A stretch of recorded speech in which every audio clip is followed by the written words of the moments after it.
3 ədəd yumurta, 150 qram şəkər tozu, çay qaşığının 4də 1 hissəsi duz və 3 ədəd limonun üzərinin sarı hissəsini yüngülvari rəndələyirəm.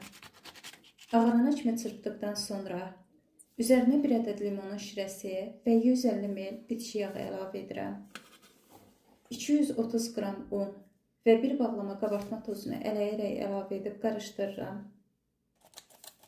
Yağlı kağız yerləşdirdiyim keks qablarına xəmirə bölüşdürüb 180 dərəcədə bişirirəm. 130 qram limon suyu, 100 qram adi su, yumurtanın sarısı, 2 xörək qaşığı qarğıdalı nişastası, yarım çay qaşığı sarı kök və 50 qram şəkər tozu əlavə edib az istilikdə qarışdıraraq bişirirəm. Qaynar halda üzərinə 100 qram yağ əlavə edib qarışdırıram. Kekslərin üzərində oyuq açdıqdan sonra isə içlikdən bolluca yerləşdirib üzərinə ovuntu səpirəm.